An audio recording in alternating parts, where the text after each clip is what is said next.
Pela sua própria natureza, a instituição matrimonial e o amor conjugal estão ordenados à procriação e à educação dos filhos, que constituem o ponto alto de sua missão e a sua coroa. É com essa frase belíssima do nosso catecismo que começamos esse programa, mais um Mulheres de Fé podcast. Com alegria, acolhemos todos, todas e todos também. Pode ser que tenham homens aí a acompanhar também. E é um programa, de fato, que também acrescenta, com certeza, muito na vida da família inteira. Então, hoje, nós estamos aqui pela TV Canção Nova, também pelo YouTube da Canção Nova Portugal, pela Rádio Canção Nova, aqui na Sintonia, né? Em Fátima, de onde estamos transmitindo, e acolhemos cada um. Esse programa sempre tem novidades, temas maravilhosos, e a novidade de hoje é a minha companheira hoje aqui de missão, que já foi convidada do nosso Mulheres de Fé podcast. Hoje é minha companheira Liliane Borges. Olá, Vânia. Olá, você que nos acompanha de casa, que vai nos ver em algum momento. É uma alegria estar aqui. Eu estou empolgada com o nosso tema, Vânia. Eu já posso apresentar a nossa convidada para a gente não perder tempo? Apresenta o tema maravilhoso. Bom, a nossa convidada é a doutora Tereza Tomé. Não é? Já é muito bem-vinda. Ela é PhD em bioética, mas tem um percurso muito bonito.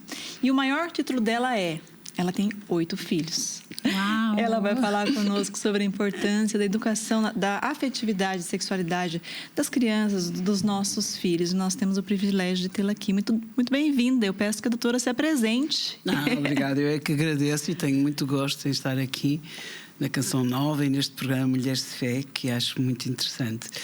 E apresentar-me bem, eu já disse o essencial, não é? Que são 8 filhos. Mas comecei o meu percurso por enfermagem e por ser enfermeira nas escolas. E depois percebi que era necessário aprofundar mais os temas ligados com a saúde mental, porque por causa das agitações todas que havia nas escolas e nos professores, e então fiz o mestrado em Psiquiatria e Saúde Mental. Mas depois, mais à frente, percebi também que esta ideia da ética, no fundo, do nosso relacionamento com os outros e o que provocamos nos outros e eles em nós, que tem muito a ver com esta reflexão da minha responsabilidade no mundo. E então fui fazer o doutoramento em bioética na Universidade Católica. E desenvolvi sempre a minha atividade profissional até ao mês passado, que resolvi dedicar-me agora só a estes temas da educação da sexualidade. Extremamente necessário, né, doutora? E quando nós falamos de educação afetiva e sexual, doutora, para já introduzir o nosso tema, né, do que nós estamos a tratar? Estamos a tratar do aspecto, do aspecto mais importante do ser humano, ou seja, o ser humano tem muitas dimensões, não é? A biológica, a psicoafetiva e de tudo que se projeta, mas esta sexual e afetiva acaba por ser o que une o seu ser num todo, não é? Nós falamos muitas vezes em vários aspectos do ser humano, mas nós somos um só. E somos um só feito do nosso corpo e do corpo que temos, e portanto nele identificamos, somos seres sexuados, somos seres corpóreos, e ao mesmo tempo somos seres feitos para amar e para ser amados. E portanto vivemos no mundo e vivemos na relação com os outros nesta necessidade de amar e de ser amados. E isto é transversal a todas as civilizações, ao longo do tempo todo nós verificamos isso, e verificamos agora mesmo nos mais novos, nestas gerações muito novas, que os temas e o centro é o amor, é o eu gostar de ti para sempre e tu gostares de mim para sempre. Todo este envolvimento afetivo que nos projeta não só no futuro, como nos valoriza no presente. Eu acho que isso é muito claro quando queremos falar de afetividade, de sexualidade, é muito claro todo este todo. Doutora, então, nesse sentido, a gente pode dizer que os pais têm papel fundamental mais do que isso. Eles têm o direito, mas também têm o dever de dar esse start na educação afetiva e sexual dos filhos. Sim. Os pais são essenciais, ou seja, a criança percebe logo o que é amar e o que é ser amado no olhar da mãe, não é? E, portanto, daí é quando nasce, a primeira coisa que faz é procura o olhar da mãe. E, portanto, os pais são centrais nesta compreensão do que é a afetividade, do que é amar com o corpo, não é? Porque uma mãe e um pai amam com o corpo, abraçam, apertam, aconchegam e a criança quando está só, quando chora, nós pegamos, tocamos, pomos a mão, portanto, amar com o corpo, isso é essencial e os pais têm esse dever e têm esse direito, não é? E eu sei que quando me fala de direito está-me também a referir se tenho o direito de pedir que os outros intervenham na medida em que eles agem. Sim, também tenho esse direito. Mas tenho esse dever muito importante de se focar nos filhos. Ou seja, quando somos pais, e a vida não é complicada, é simples. E é simples se nós nos focarmos na missão que temos e nos filhos que temos. Portanto, cada um é um específico e neles temos que focar e temos que perceber que nos são entregues durante 20 anos, no mínimo, para nós os ensinarmos a amar, ensinarmos o que é o mundo, o que é a vida, mas o que é esta relação de amor entre as pessoas. Sim. Portanto, esta humanização vem de casa, vem dos pais, é essencial, é central. Doutora Teresa, mas nós pais, muitos de nós temos um certo receio, né, de tratar esse tema com os filhos. É um desafio ainda, não é? Embora estejamos no século XXI, né? Claro. Mas ainda é um desafio para nós. Eu queria que a doutora falasse qual é a forma correta de se abordar, principalmente com as crianças, não é? A sexualidade, principalmente, não é? É? A gente tem como se fosse uma coisa tão ainda, né? Difícil de abordar. Tocar. Qual a idade e a forma, doutora, que nós pais devemos falar disso com os filhos? Nós estamos a viver uns tempos novos. Vivemos sempre tempos novos, não é? Mas em educação estamos a viver uns tempos muito novos, porque o ser humano nasce sempre igual. Mas nasce em contextos diferentes, não é? E o contexto agora das nossas crianças é um contexto de uma sociedade hipersexualizada. Sim. Em que tudo está reduzido ao que eu provoco nos outros, ou que os outros provocam em mim. De repente, o sexo, como sexo em si mesmo, o corpo, como objeto de sexo, está no mundo e está hipersexualizado. E eles têm desde dos bonecos, não é? E no fundo, desde os desenhos animados, às séries, aos TikToks, todos que veem, e tudo são posições sensuais e as músicas. Portanto, de repente, que eles estão a desenvolver, eles estão a nascer, não é? As crianças de agora num meio hipersexualizado. E por isso os pais que têm que perceber bem e compreender bem este meio, devem perceber que têm que, desde o princípio, desde pequeninos, à medida de cada idade, ir sempre falando do corpo, do valor que tem o teu corpo, de como tu és, como eu gosto de ti, te aperto. Portanto, quando se é pequenino, esta educação aos bocadinhos, sempre constante, em espiral, como eu costumo dizer, sempre os mesmos aspectos, mas em espiral. Sim. E eles mais tarde vão perceber o que é que se calhar coisas simples que os pais disseram em pequeninos agora como têm significado. Portanto, todas as idades são importantes.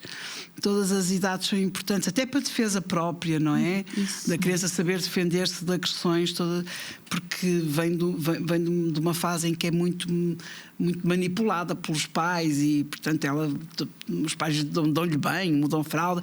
E, portanto, perceber também a sua intimidade, o que é o seu corpo, como deve protegê-lo. O que provoca nos outros, que é independente da intenção que eu tenho. Sim. Que muitas vezes nós vemos os adolescentes com determinadas atitudes muito sensuais e a pessoa diz, mas isso é muito erótico quase. Sim. A maneira como estão, e eles dizem, mas não é essa a minha intenção, não é? Exatamente. Mas esta ideia, nós somos um ser em relação com o outro, e o que eu provoco no outro pode ser independente da minha intenção. E, portanto, estes ensinamentos, estas conversas que se vai tendo atualmente tem que se ter muito mais cedo, por causa do problema da adição à pornografia. Nós sabemos que as crianças cada vez mais, digo crianças porque 8, 10, 12 anos, 13 anos, e temos já problemas de adição com pornografia. Porquê? Porque é curiosidade própria de quem quer ver, de quem quer espreitar, não é? Mas se não é bem falado, se não percebemos o que é que são os limites, isso pode envolvê-los de maneira a ficarem com uma ideia errada do que é sexualidade. Sim. Muitas vezes, quando a pessoa vê...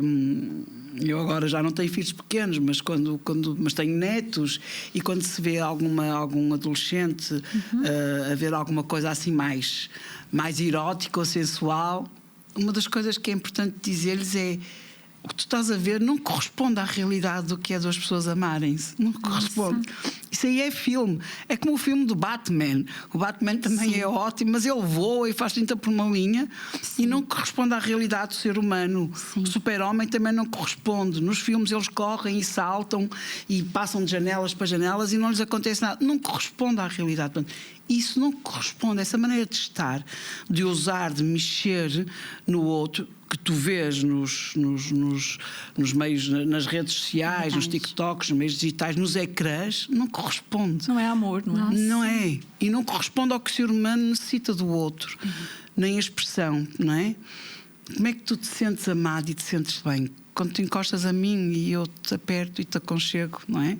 Sim. E, portanto, isso, mais velhos, como amor a dois, não é? Como é importante eles perceberem esse tipo de manifestação de carinho, de amor, e depois as que são intrusivas, porque às vezes nem percebem como determinados gestos provocam no outro uma resposta de intimidade muito maior, não é? E quando eu falo de intimidade é o que eu sinto por dentro. Sim. E, portanto, há zonas que nós não tocamos nem expomos, nem devemos expor em linguagem, não é? Nem referindo-se à pessoa pelos atributos que tem. Porquê? Porque estamos a falar da intimidade dela, e isso ao mesmo tempo provoca nos outros também reações íntimas. Sim. E, portanto, toda esta área deste mundo hipersexualizado, os pais têm, desde o princípio, imensos dados para poderem chamar a atenção e dizer: olha, isto aqui assim não é assim que se passa, ou estás a ver como ela é interessante e eu só estamos a reparar no corpo que tem. Sim. Nem percebemos, nem ouvimos o que ela disse. Olha, vamos puxar o filme atrás, aí afinal estava a dizer isto.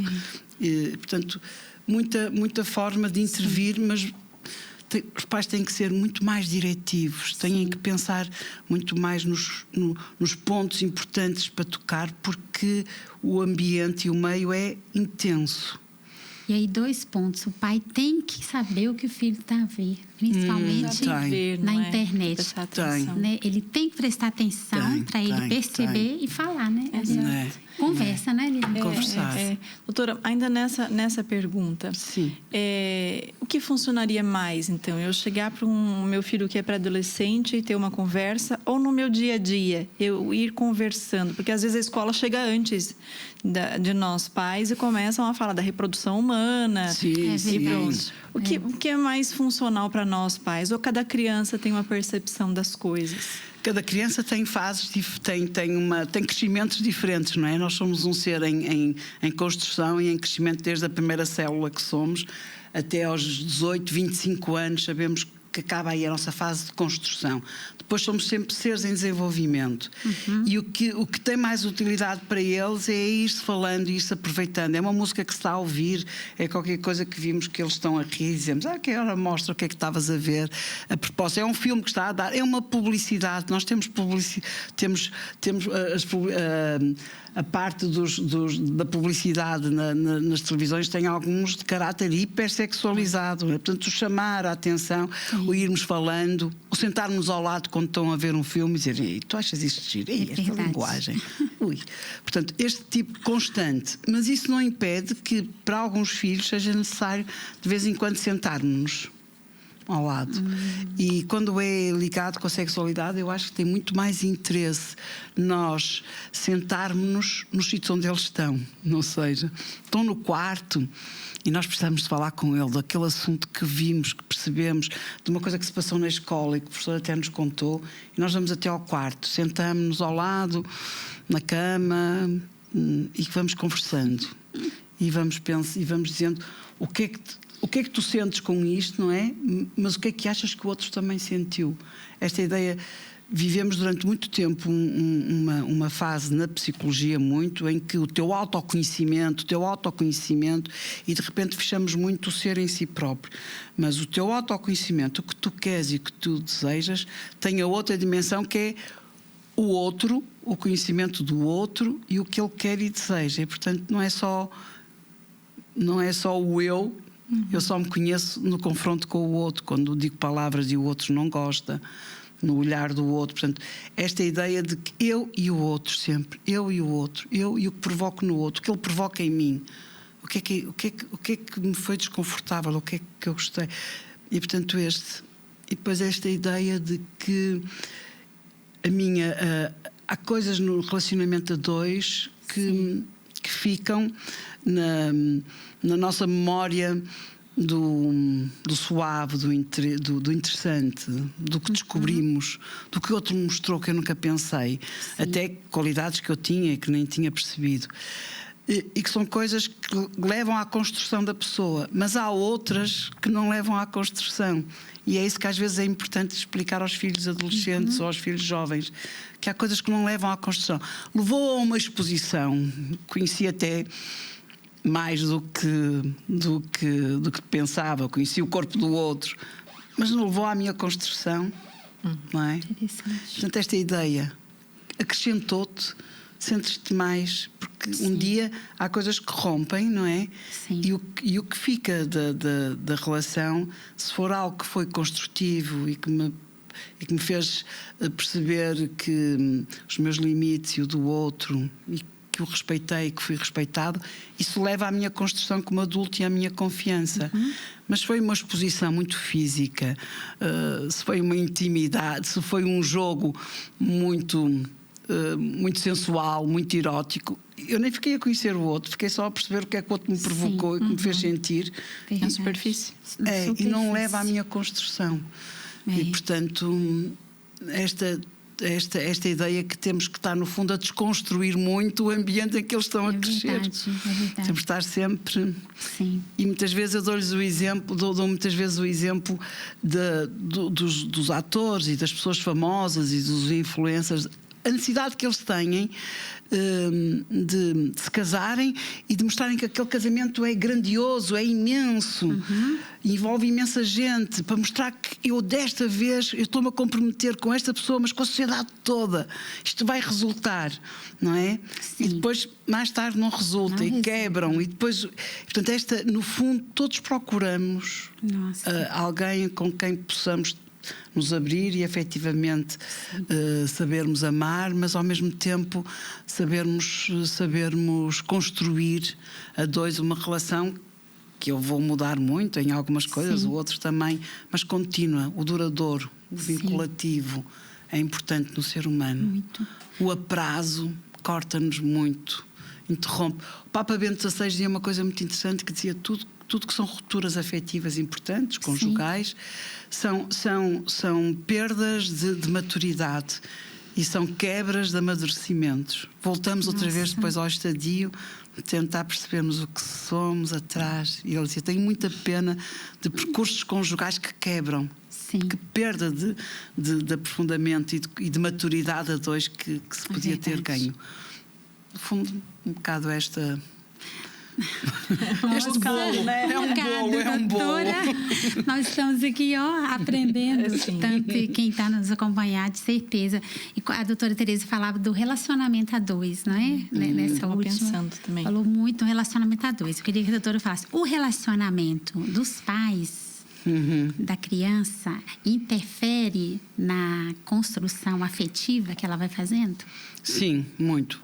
A criança, então, no início, ela está mesmo a fazer uma construção base, não é, do que é a vida. E ela percebe, ainda não sabe bem o valor das palavras, já percebe no olhar e no significado, na maneira de estar, se as pessoas estão bem ou se estão mal. E temos que perceber que os nossos filhos vivem muito atualmente as horas do desamor. Ou seja, vivem o stress da manhã, da saída, do atraso, porque esquecemos, e da pasta, e de não sei o quê, e do trânsito. E vivem essas discussões muitas vezes entre o pai. Então não sabias, tinha-te dito. Você esqueceu, foi ele. E portanto este desamor, e depois o desamor de fim de dia, que nós vimos já estressados porque esquecemos de tirar a comida que estava no congelador e que não sei o quê, o cansaço e há atividades múltiplas e o trânsito. E se chega à casa e até tudo estar resolvido, discutimos e está ali um stress e não sei o que mais, e o pai, e dizemos aquelas críticas, o teu pai também não ajudou aqui. Pronto. E depois as crianças deitam-se e muitas vezes o casal encontra-se na sua calma e no seu amor, mas os filhos não assistem. Não assistem. E às vezes chegam à adolescência e perguntam, e o casar nem pensar? Eu não vou querer ter um relacionamento, eu não vou querer ter alguém que esteja sempre a dizer o que é que eu tenho que fazer ou a discutir comigo. Sim. Portanto, é muito importante os pais perceberem que os bocadinhos que estão com os filhos são as horas em que têm que mostrar o que é o amor e a capacidade de amar. Com os stresses todos, mas sem expressar entre eles uma repulsa, uma crítica, uma dureza que os leva a achar. Eles muitas vezes perguntam, eu não percebo porque é que os meus pais se casaram, estão sempre a discutir. Assim, olha, estão sempre nos bocadinhos que se calhar tu também discutes com a tua irmã ou com a tua mãe, não é? Portanto, esta ideia tem-se uma responsabilidade muito grande, porque são o padrão, e nós atualmente não temos muitos padrões, e nas famílias nem sempre os avós mantêm um relacionamento que seja um relacionamento pacífico e bom. Testemunho, né? Testemunho, tios, amigos, portanto é bom que os pais se concentrem nessa missão. Doutora, nós estamos nos encaminhando quase já para o término. A doutora falava desse mundo sexualizado, né? São muitas imagens e apelações. E também a gente vê um subjetivismo na sexualidade, confusão. Como os pais podem dar a volta por cima? A doutora tem um curso, né? Ela tem um site, ela tem um curso, mas como os pais... A senhora que está habituada a ajudar os pais e educadores nisso, qual é o primeiro start para que possamos dar a volta a tudo isso de maneira saudável? Eu acho que primeiro é ter essa certeza, essa confiança, não é? Que cada criança nasce e vai crescer no meio em que está, mas igual a todos. E, portanto, todos eles têm tudo que há de bom. Todos eles são ali um pedacinho de céu com tudo que tem de bom. E, portanto, esta ideia de o que é que os pais refletirem, o que é que foi importante para eles? Que valores é que foram importantes em relação à sexualidade? E, portanto, o que foi importante para si, o que foi importante de coisas que me disseram e que me fez perceber depois mais tarde muitas. Portanto, reportarem-se a esses aspectos e independentemente da mensagem à volta ser diferente, de nas escolas muitas vezes algumas mensagens serem diferentes, focarem-se nisso e dizerem aos filhos exatamente o que foi importante para eles, como foi importante respeitar e ser respeitado, como foi importante saber jogar a liberdade, ter conhecimento para decidir com liberdade, como foi importante para mim, portanto, no caso de serem cristãos ou de terem uma fé, como foi importante estas mensagens também que eu ia percebendo que me eram dadas, e portanto focarem-se e falando-se de uma forma muito clara, referindo-se primeiro ao corpo, que é o que nós sentimos, este ser corpóreo que nós somos, o que temos e o que sentimos, o que nos está a crescer, e ao mesmo tempo o valor que isso tem, não é? Sim. No teu futuro, no teu projeto de vida afetivo, como é que te vês? Porque nós fazemos isso com o projeto profissional, não é? Estamos sempre a ir buscar qualidades deles para dizer, olha, tu se calhar tens esta qualidade para poderes vir a ser engenheiro, para vir a ser artista. Portanto, ir buscar, olha, esta qualidade tinha essa qualidade por ser uma boa mãe ou um bom pai. Olha que bem, que bem. Portanto, ir buscando os aspectos afetivos e os profissionais e amadurecer. Porque a afetividade só se amadurece educando. E ter esta linguagem. E treinando linguagem afetiva. Não dissociar, não é? Dar um foco maior ao profissional, à carreira. Carreira e às vezes... esquecer o fato da missão, né? A missão, maturidade. Fantástico, mas... O bom é que esse conteúdo vai para a internet depois, vai ajudar muitas mães, tenho certeza, doutora. Que maravilha, não é, Liliane? Que maravilha, doutora. Foi pouco tempo, mas o suficiente para a gente também absorver tanta coisa. Sim. E a gente precisa mesmo agradecer a doutora. Eu acho que nós vamos ter que marcar outro. Sim. Doutora, só pode dar o contato, o site, não é? Sim. Que é também um curso para ajudar. DIP3, ou seja, DIP3. Que é desenvolvimento integral da pessoa em 3 dimensões: a biológica, a psicoafetiva e a de projeto de vida. Muito bom.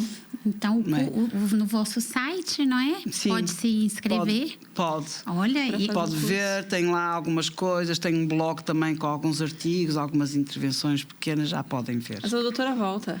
Volta. Para a gente fazer a parte 2, a parte 3 e a parte 4. Vamos precisar muito, não é, Mulheres de Fé? Olha, a nossa produção vai colocar aqui nos GCs, GCs que fala, dona da televisão, doutora, nossa jornalista.